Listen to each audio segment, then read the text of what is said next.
Hello and welcome to What the Lux with me, Fred Moore.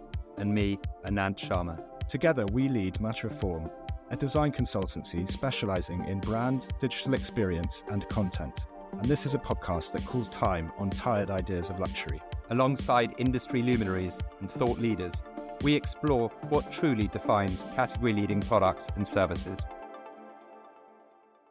Hello and welcome to What the Lux, a Matter of Form podcast.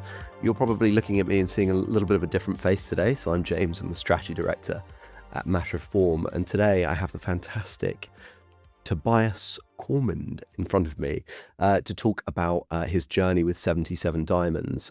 And we're actually going to talk a lot about innovation, because I don't mind saying, like with Tobias here, one of the things that's really interesting and inspiring about the journey that you guys have gone on is you were one of the first people to really start in that digital space, like the start of the internet, kind of like thinking about how things could be done slightly differently and providing a lot more kind of transparency and choice and putting the customer first in an industry that used to be very, very opaque.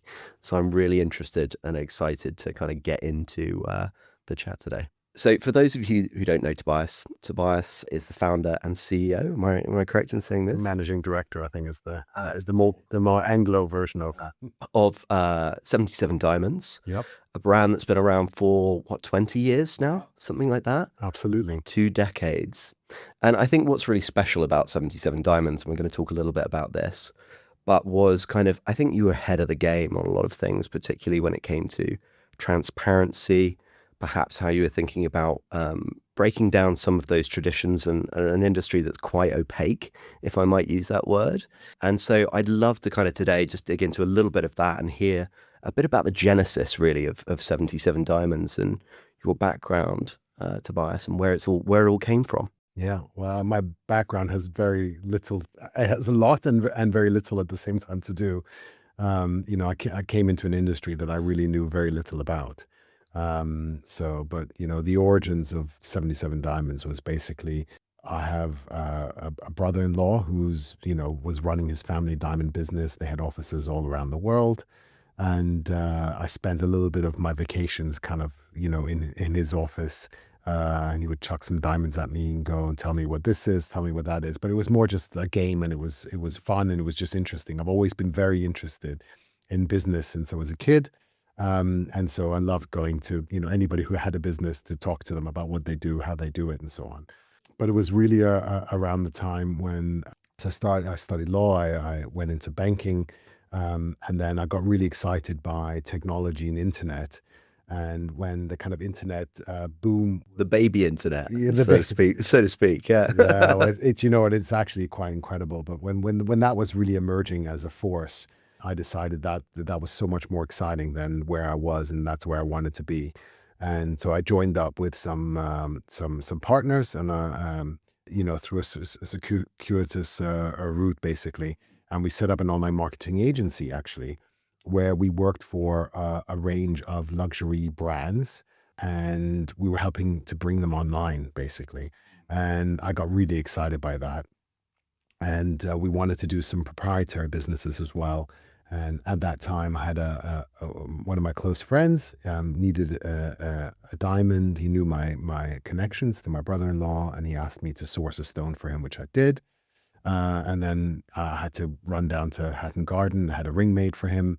And then I started getting phone calls from, some friends of his and his fiance, then, later wife, and so on. So it seemed like there was a market for it.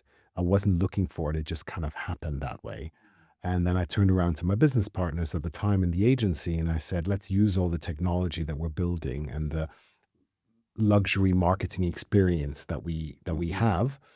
I think there's room in the market for some kind of diamond jewelry company, and that's kind of how it started. And so we kind of ran it as a hobby, and then a few years later, I thought, this really needs proper focus and attention.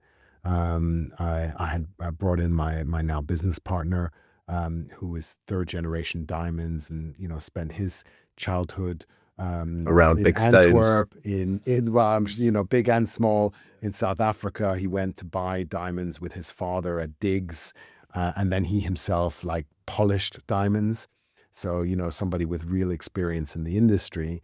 And I was coming at it from kind of a finance, e-commerce, marketing kind of background. And so, we were coming at it completely differently, but he loved the idea of joining up and getting involved.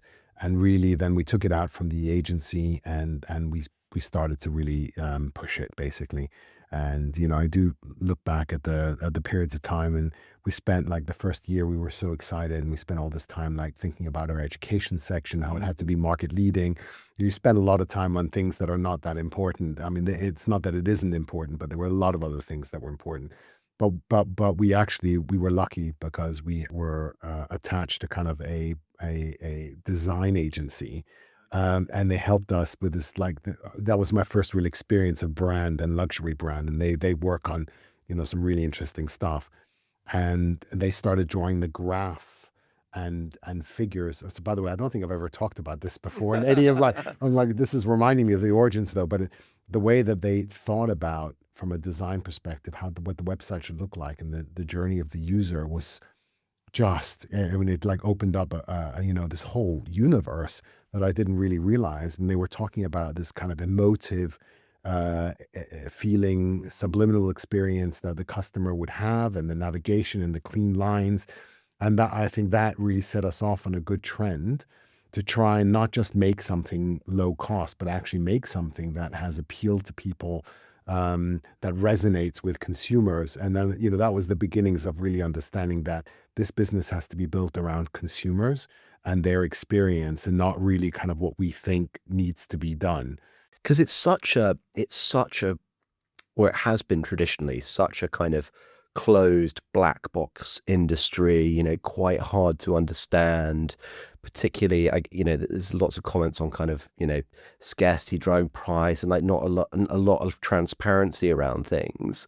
And so to have that kind of revelation, or that moment where you're like, we're going to kind of turn that on its head perhaps, and think about things in quite a different way in terms of opening things up, thinking about the customer first, what their needs are, versus just falling into the familiar tropes of how it's always been done.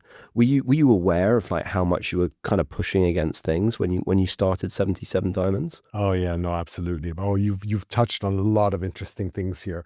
So actually, before I answer that direct question, I think a lot of the opaqueness, and we should address that, because it's a subject that I think people don't talk so much about anymore. But actually, if you look at the origins of diamonds, so they were first discovered in India. I mean, and they ended up on the moguls, right? They made it into the kind of royal jewelry.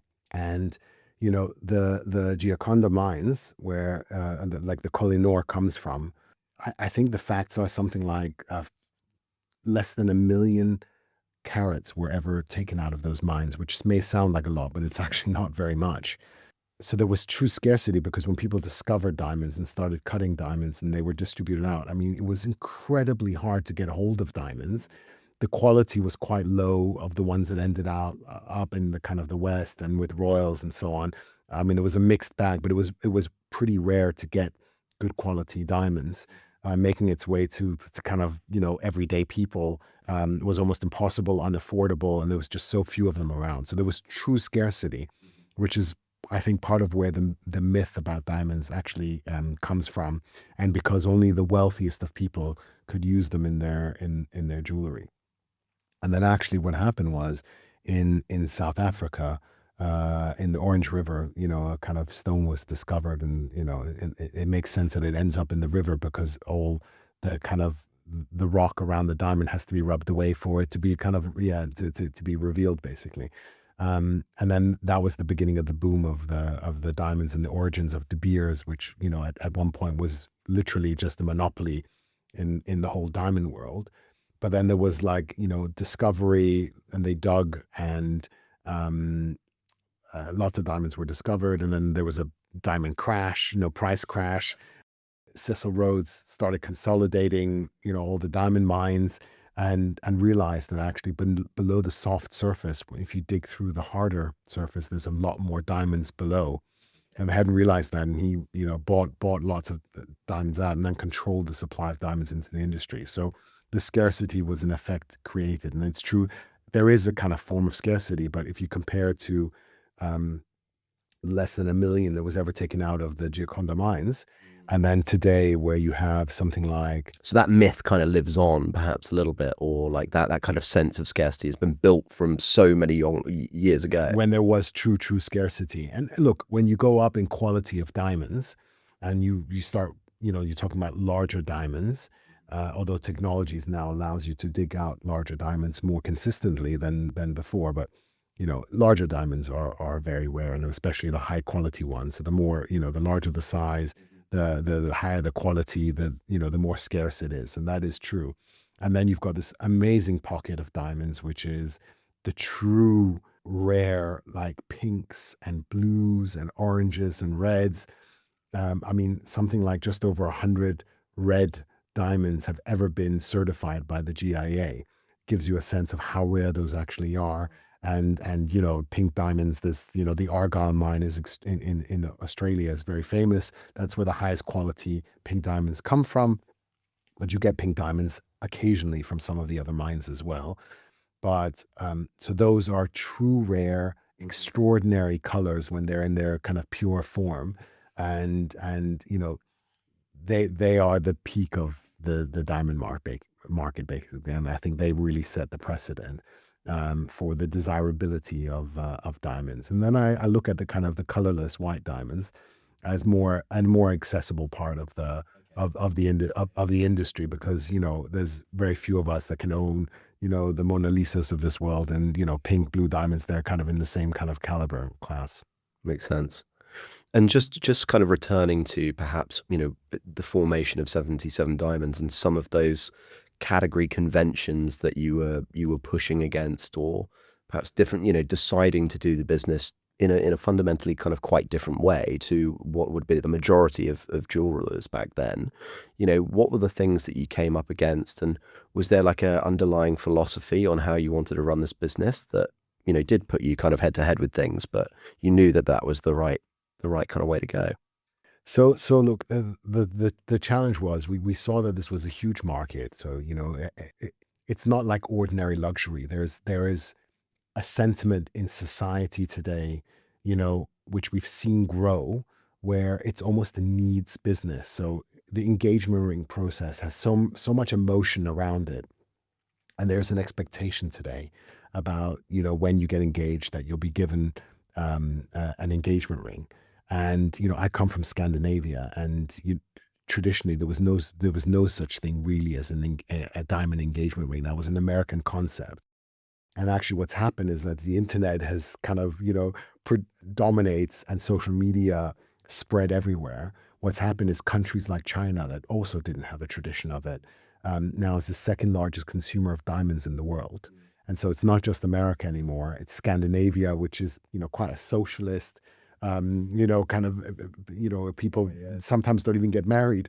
And so what's happened is, I think that the new generation coming through have adopted this kind of global fascination about the engagement ring process, the relationships, the expectations. And so it's become this global phenomenon, and demand has massively increased for that concept. And I think that that's a lot of people's kind of, introduction into the world of jewelry is through something like, their first purchase is likely to be the engagement ring, although, some people's journey starts earlier than that.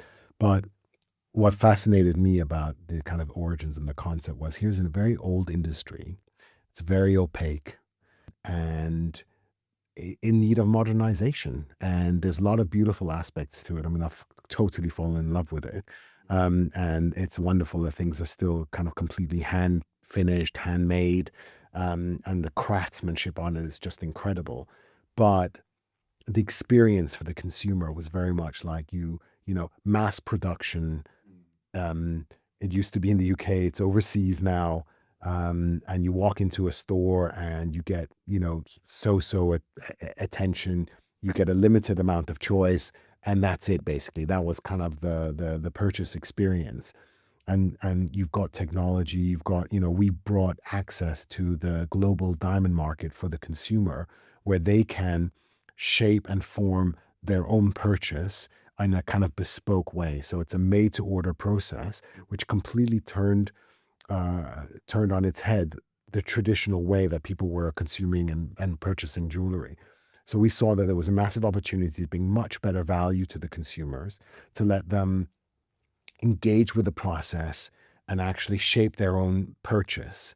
And then it's so much more special if you're giving something that you've made decisions on, that it's made to order specifically for you, and you've been able to look at every aspect in detail and do lots of research. It becomes a much more meaningful gift than if it's just something you walk into a store, purchase, and then, because what it represents, if you think about it, it's human relationship.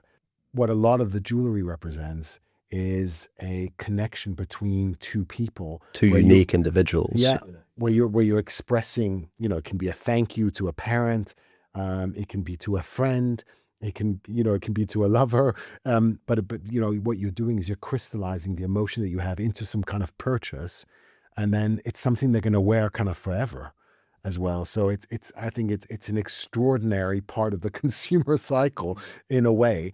We're very privileged to be part of that and to kind of, help enable in some small way, but create a more meaningful gift, that, a connection between the people that could be crystallized. And I Are really you like tearing up a little bit? no, no. No, but it's Tobias. listen, this is, I think it's beautiful what you've described. I would love to hear like a little bit more about how you take people on that emotional journey, and kind of, because there's also a degree of education that has to happen with clients when they go on that journey. We don't all know what the 4 C's means, and all of these other aspects. And then there's this emotional kind of roller coaster that someone is, not roller coaster, but like they're trying to encode something about their relationship, which is very special with an individual, into, as you said, something of lasting permanence. So like, how do you take them on that journey? What are the kind of the moments in it that you think are particularly special? And So I mean, I've touched upon a little bit of that, but what we wanted to do was build a business around the consumer, so that, because I think it's precarious, it's I think it's a little bit stressful, and actually, if you give them all the tools that a consumer needs, without the pressure which you can have in a store experience and so on. So online has really opened up that world, so you can look at in exquisite detail, the jewelry from all angles. You can spend time, really engage with it. The same with the diamond and all the specs, and do all the research. What you're doing is you're taking out a lot of the sales pressure. You're giving the consumer a lot of choice. You're giving them the education, access to, in an omni-channel kind of fashion, to experts who can help guide them through. So we don't have an agenda to sell them something that we have in store. We want, we're giving them access to the global market, and they can create anything they want with us. We have really talented bespoke designers. We've got a great head of design that's created some fabulous jewelry as well. So really, in that kind of environment, what we've done is we've turned the model of traditional jewelry on its head, and empowered the consumer, both in value, what they can get for their budget, but also in terms of like a limitless amount of creativity. And we'll tell them if what they're designing doesn't work. So with the practical kind of parameters.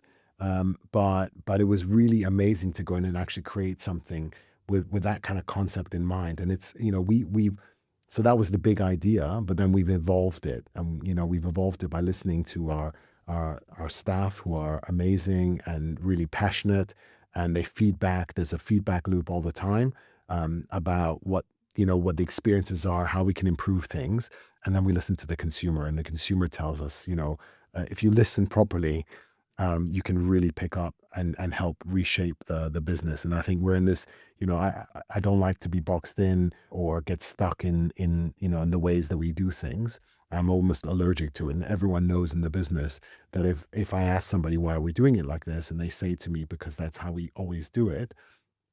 That's like that's how to really, I'm pretty calm, but that really, agitates me, and people know that. And so I think, and they're open, it's about keeping everyone quite open to listening and getting the feedback. And that's how the business has evolved. I think that's why we've been really successful. And, and merging this kind of digital environment, we were like a digital native and created something from scratch, but at the same time going into a very traditional industry has been just fascinating to try and merge those two worlds and figure out what really kind of works and to get the best out of both of them. And so I think the brand today, the company today is really a representation of that, of the old and the new merged and working really well together. How do you encourage that kind of culture of innovation, that ability for people to not just take things as they are or as accepted ways of doing things and actually kind of pursue, is there a better way of doing this? Is there a better idea? Like, how do you encourage that culture internally? Yeah, it's just, I think the business leaders in general, and it's hiring the right kind of people, I think, that resonate with that concept, not hiring closed-minded people. And we've seen that sometimes people, it just doesn't work, because they get stuck in their ways. And I think a lot of it comes from the leadership. If we are open to change, we're adopting to new technology, we're embracing AI, and any kind of technology we think that can add value to the experience for the consumers.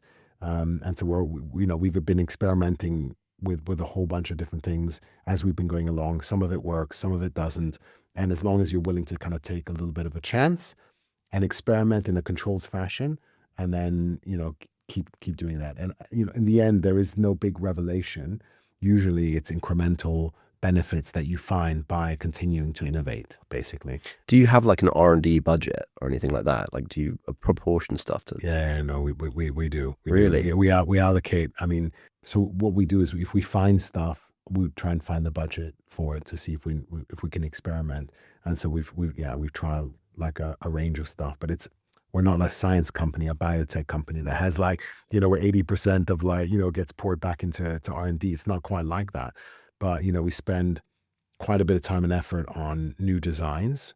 And then we're always looking for, better technology. And we follow a lot of different technologies. I think like there's a lot of augmented reality. A lot of it's not really been there. We were waiting for the rendering. For like try-ons and stuff like that and things, yeah. It's the experience there is still pretty poor. Yeah. And so we've like held back kind of investing in that, but we will go when we think it gets there. And it was the same thing with like photorealistic rendering. We were experimenting it for years, and then finally it became good enough that we thought we could use it. And it's just kind of, it's snowballing at the moment, like an ability to do that. And even with some of our campaigns, bringing in kind of AI movements and so on, it's just incredible what you're starting to be able to do now. So yeah, it's really exciting. As a business that puts so much stock in kind of human craftsmanship and empowering other people's creativity as well with designing pieces and things, like, what is your kind of position on sort of AI as a business? Like, what do you use it for? What don't you use it for? Like, have you, or are we still in kind of play mode at the moment? What's the vibe? No, we're way past the play mode. I mean, we're readily embracing and adopting it. But, so there's two parts of that. I think there's the one part, which is the kind of slightly more pessimistic doom and gloom version, which is we're all going to be out of a job. It's kind of.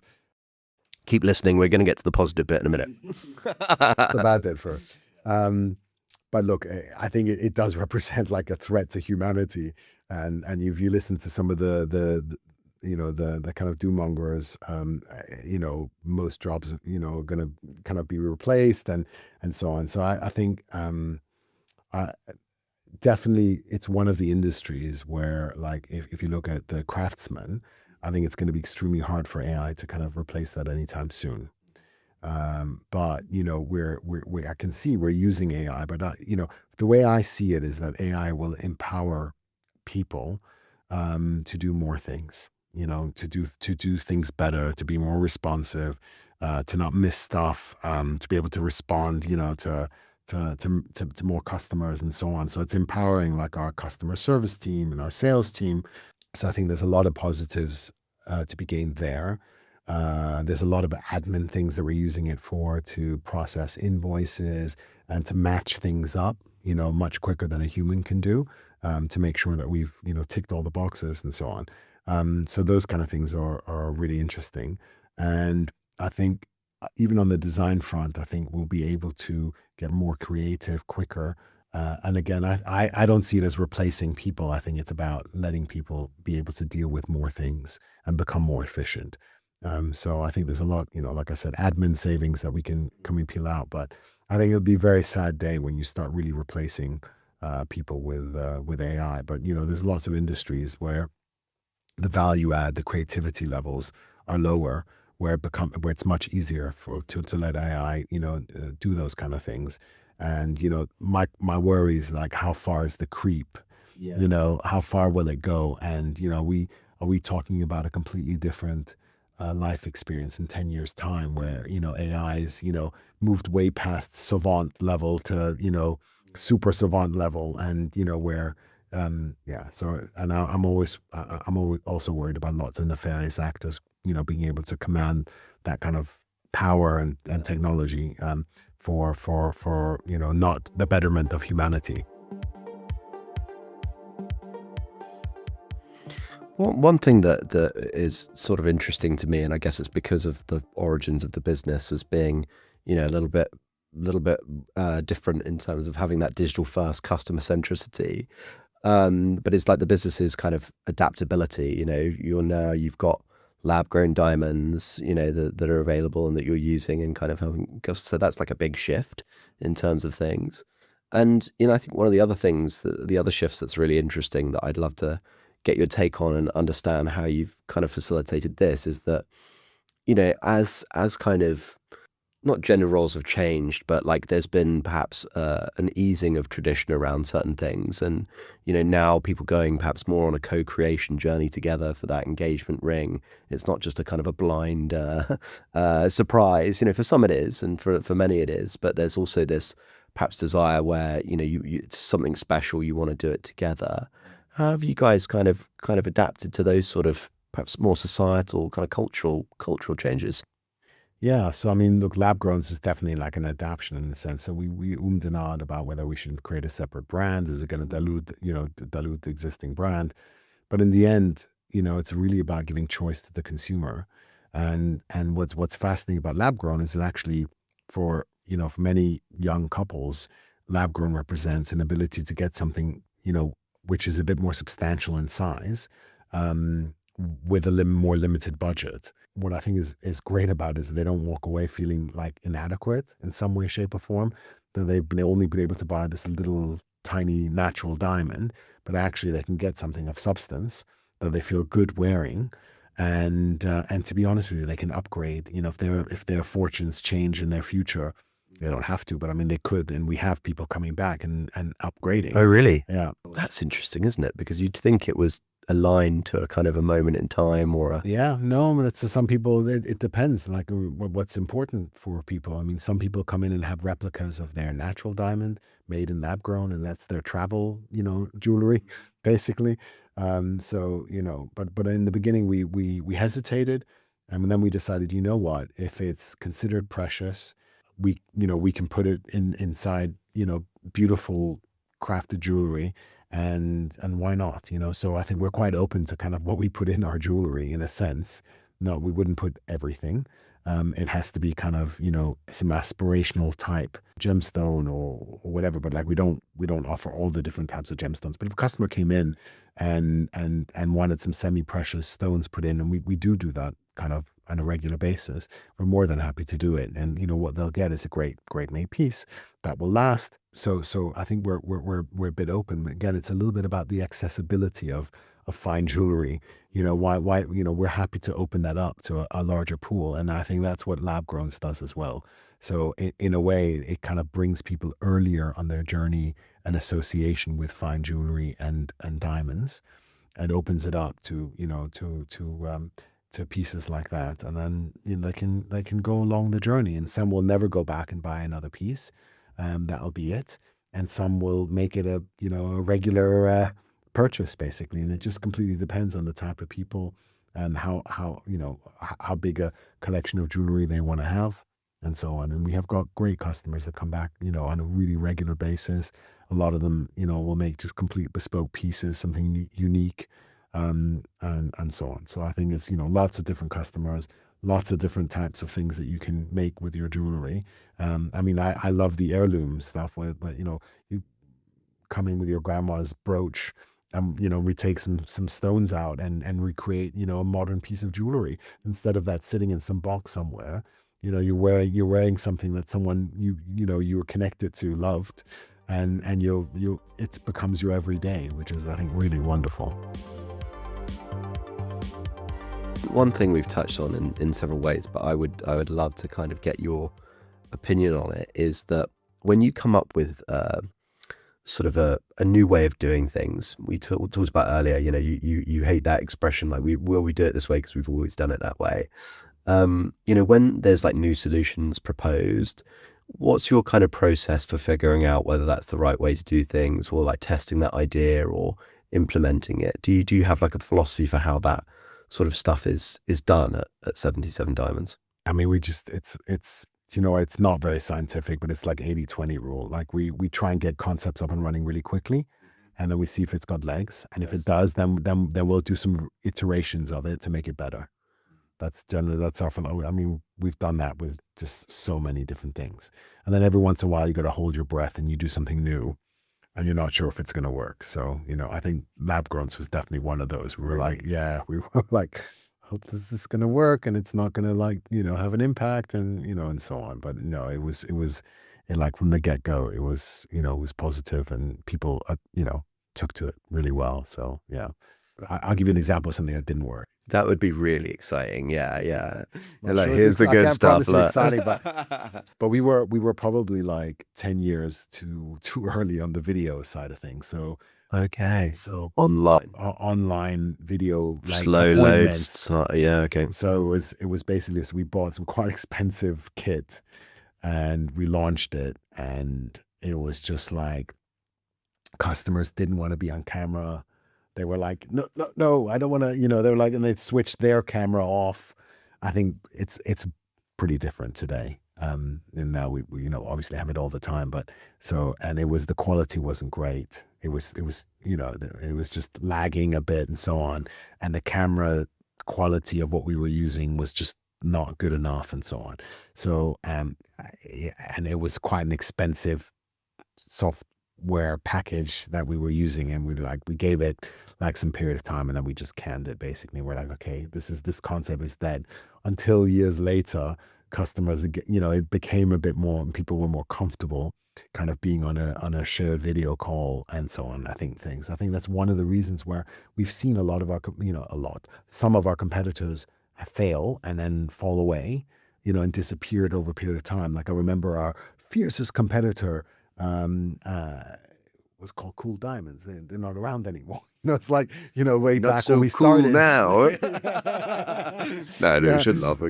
Yeah. So sorry, no, I don't. And a few others. There was a spectacular crash, and accusations of fraud and so on with a large jeweler as well. They had a huge store in Covent Garden. I don't know if you know who I'm talking about. I do know, yeah. Okay, so yeah, I don't want to mention the name. No.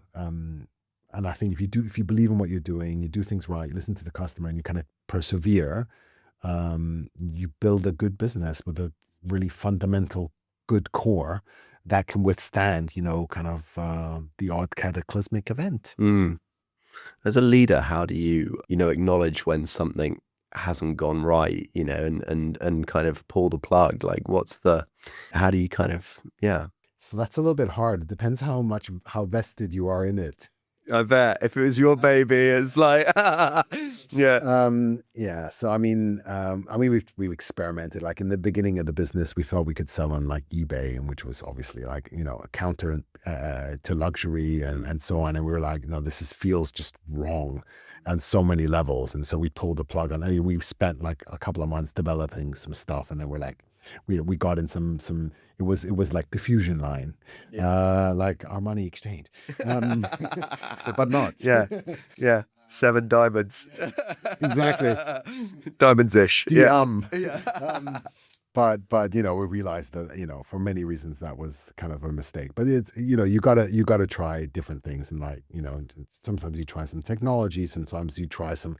We actually did some male cufflinks. We were trying to figure out we need some male jewelry, and we did some cufflinks, and it was just we went straight for solid gold, and it was way too expensive. That's not what there's so many gold plated offerings out there that actually this is not, so you create a small design, you launch a little campaign, and it works, it doesn't work. But now actually with like men engagement rings, where you see a lot more men wanting some diamonds in a more masculine kind of styled ring, and with some larger diamonds in, so we've launched that. It's been quite successful. So it's kind of, you do figure it out, but you got to just you got to experiment a little bit, and allow for things to go wrong. But what was it? I think Warren Buffett said, never dip both feet in the water. So it's kind of, you got to do small incremental steps basically. Where we really held our breath also was opening up showrooms in other countries, and then you got Brexit. But operating in Europe was obviously a lot more complicated, and we had to open up. But opening up was definitely the right thing to do. And I think for the brand to transcend outside of the UK, we wanted to be more international. We've opened now in Dubai as well, so we're in the Middle East, which is really great as well. And we've got good coverage in Scandinavia, and we've opened our first ever boutique. So we have a real store in my home country of Copenhagen. I just came back from the launch party about 10 days ago, so I'm really obviously very excited by that. Thank God it wasn't yesterday.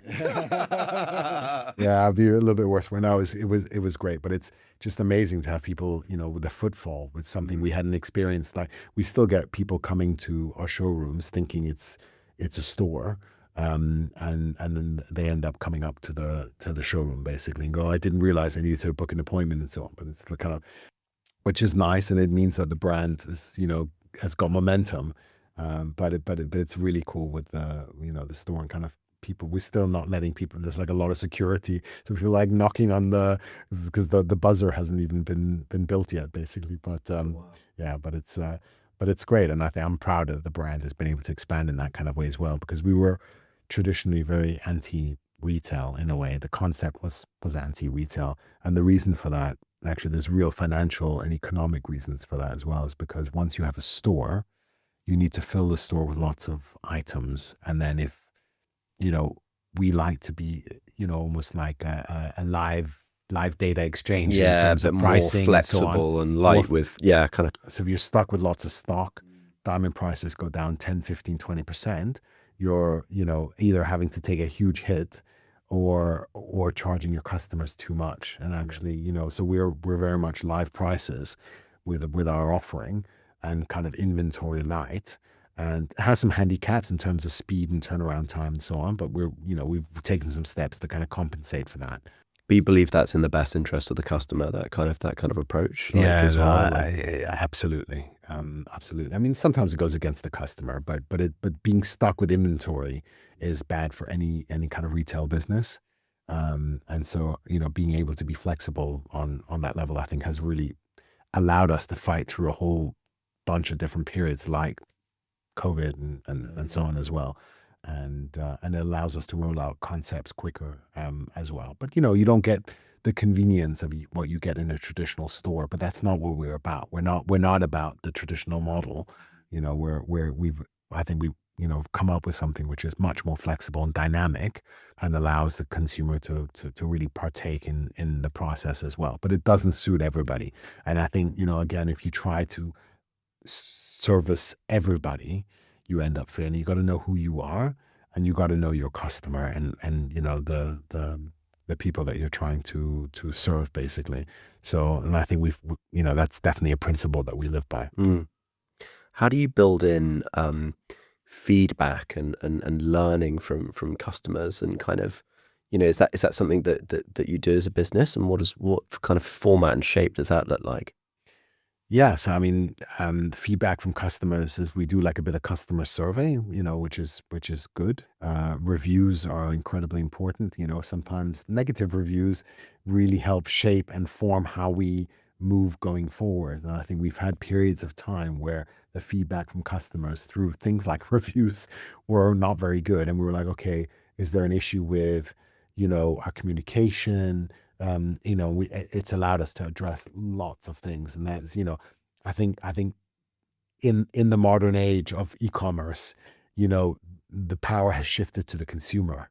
And so you either fight that and that's a losing battle, or you embrace that and it makes you a better company. And so, this is kind of where I think we're very much in that. So number one, people tell us loudly, online, if we're not doing a good job, and we listen to it, and we've made lots of corrections based on that. And then getting really strong people in that are much more customer minded, that have maybe experience from other brands, um, that help us form better structures to anticipate and catch those things earlier, and then correct them and engage with the customer and communicate with the customer at an earlier stage than we were doing. So I think, and then that feeds back through, okay, then we need to change our processes because this keeps happening or that keeps happening. And I think that's about having a flat structure, not having people afraid of being able to speak up, and making our team feel listened to, because then you get that feedback and encouragement, and rather than being upset that they're suggesting something and in the end they give up, they're encouraged to come with good ideas and to tell us what they're seeing, what's causing them problems. And it's the thing I ask when I walk into any of my team. I'm always like, how's it going? What's going on? Have you had any issues? It's those kind of questions.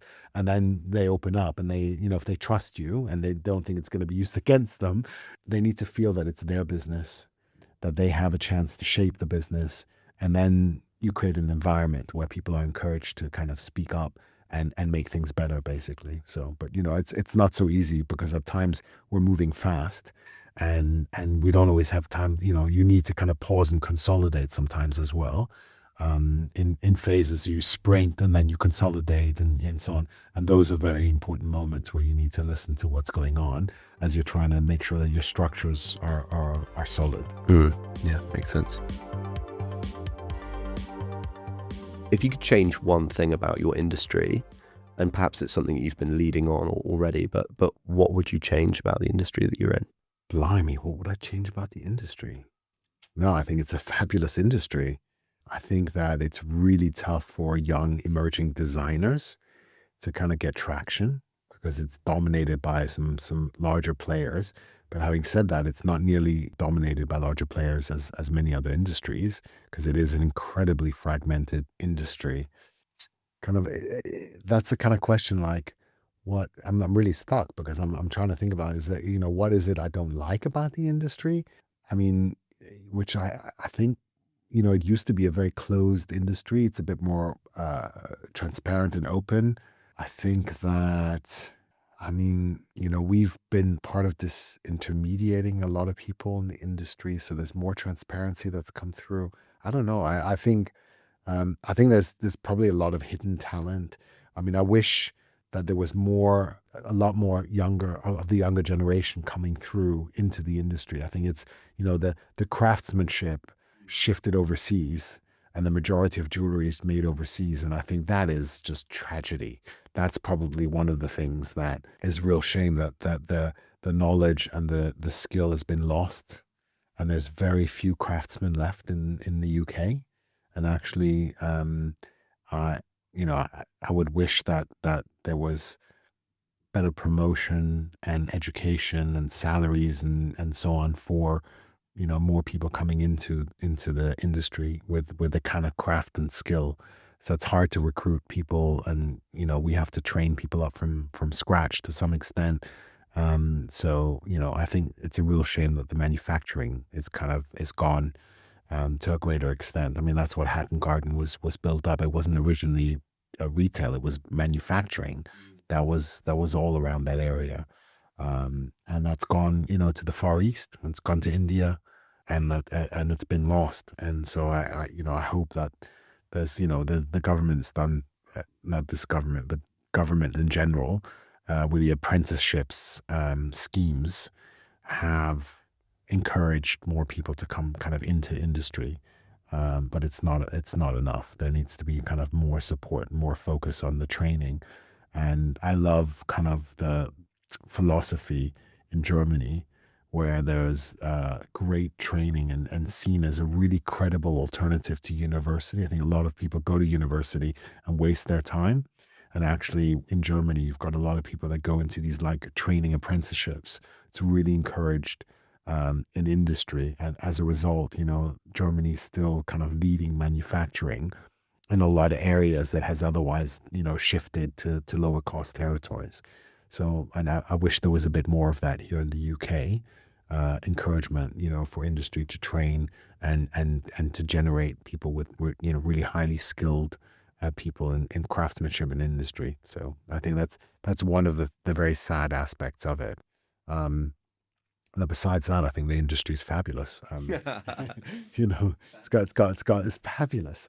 It's got great characters, all that, handcraftedness of it, that nature, and things are done on a handshake, which is just beautiful. There's a lot of trust between players in the industry. There isn't, big, thick legal contracts. Everything's done in a handshake.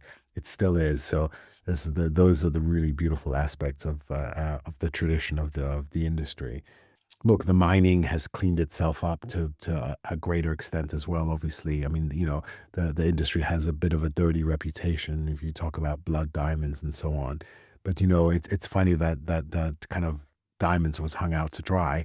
But actually, when you walk around with your iPhone, cobalt mining and all the rest of it. The rare earth elements that are in the phone have, at least, if not way more problems than diamonds ever really had. And to be honest with you, I mean, today diamonds is a pretty clean industry. All the big players have gone, super responsible sourcing. And, we need to work on the supply chain a bit more to make sure there's more transparency. We're very much at the forefront of that. So I think the industry can do a bit more, but people want it to be a bit opaque on purpose as well, because they don't really want to know like the origins and the supply agreements that they have and so on. But the large players, I think, are have really conformed well to responsible sourcing and good industry practice and treating their employees well and so on. And there's very little smuggling kind of left. In the industry. The industry's done really well to clean itself up, which I think is really good. And then you got poster childs like Botswana, which was one of the poorest countries in Africa, and the government was really, good at anticipating how to change things. Made a really good kind of decisions in the financial arena. And as a result, because of diamonds, has been able to invest back into its infrastructure, hospitals, schools, roads, jobs, and companies like De Beers moved a huge portion of their office of back staff and so on, to Botswana to create more things, not just bring things out of the ground, but actually finish goods in those areas. Yeah, so I think where something like diamonds has been used for fantastic change. And as a result, I think Botswana has one of the highest GDPs in Africa. And that's, not only because of, but, down a large part down to diamonds. So you can see the kind of the power of positive change that it can have when you think about it in the right way, as opposed to corrupt governments, siphoning it off to their friends, and kind of putting it in their pockets and so on, which I think is, one of the reasons why it's got, bad reputation. Look, in the end, diamonds are the most portable form of wealth that there is. So, people can take their entire fortune and put it into one stone, put it in their pocket, and then, leave country, which is one of the reasons why it's the fascination and appeal, right? I guess it's up there with crypto or something like that. Yeah, absolutely. But, crypto is much more traceable than a diamond actually is. So. Thanks so much for listening. This has been What the Lux. You can find us on socials at @Reform and drop us any questions or comments on Twitter using the hashtag #WhatTheLux. Or if you're a luxury brand looking for strategy and design that goes beyond the banal, get in touch via hello@matchreform.com and chat to one of our consultants.